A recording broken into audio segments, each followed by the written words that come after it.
ஒரே பொண்டாட்டியோட வாழ்ந்தீங்க. ஆமா, இப்ப சொல்ல வேண்டிய காலம் வந்துருச்சு இல்ல. நீங்க அவங்க விஜயை கேட்டா நீங்க வந்து திரிச்சான்றீங்க, அப்புறம் இன்னொரு ஏதோ ஒண்ணு சொல்றாங்கல்ல. மேடை நாகரிகம் அப்படின்னா என்னன்னு தெரியுமா திமுக பேச்சாளர்களுக்கு அப்படின்னு பாஜக மகளிர் அணி தேசிய தலைவர் கோவை தெற்கு தொகுதி சட்டமன்ற உறுப்பினர் வானதி ஸ்ரீனிவாசன் கேள்வி எழுப்பியிருக்காங்க. பெண்களை கேவலமா பேசுறது அப்படின்னாலே தீசக்தி திமுக நிர்வாகிகளுக்கும் அமைச்சர்களுக்கும் அப்படி என்ன ஆனந்தம்னே தெரியல. கோவையில திமுக சார்பில் நடத்தப்பட்ட மொழிப்போர் தியாகிகள் வீர வணக்க நாள் பொதுக்கூட்டத்துல பேசிய திமுக பேச்சாளர் சிவாஜி கிருஷ்ணமூர்த்தி பெண்களை மிகவும் இழிவுபடுத்தும் வகையில பேசியும் குறிப்பா நடிகை த்ரிஷாவை விமர்சித்திருப்பது கடும் கண்டனத்துக்குரியதும் அப்படின்னு தெரிவிச்சிருக்காங்க.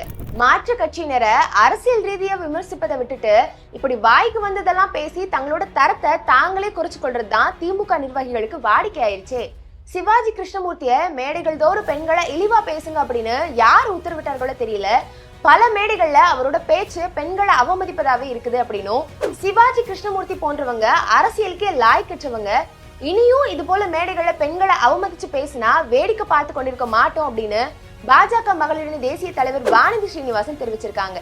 சிவாஜி கிருஷ்ணமூர்த்தியும் திமுகவோட டிஎன்ஏ தானே, அதனாலதான் இப்படி எல்லாம் பேசிட்டு இருக்காரு. ஆனா இந்த பேச்சையெல்லாம் பார்த்துட்டும் கேட்டுட்டும் திமுக முதலமைச்சர் இப்ப வர அமைதியா தான் இருந்துட்டு இருக்காரு. 100 பொம்பளை வேலைக்கு போனா தமிழ்நாட்டுல தான் 45 பேர் போறாங்கன்னா இதுல பாதுகாப்பு இல்ல, என் மயிர் இல்ல, பெண்களுக்கு இல்ல.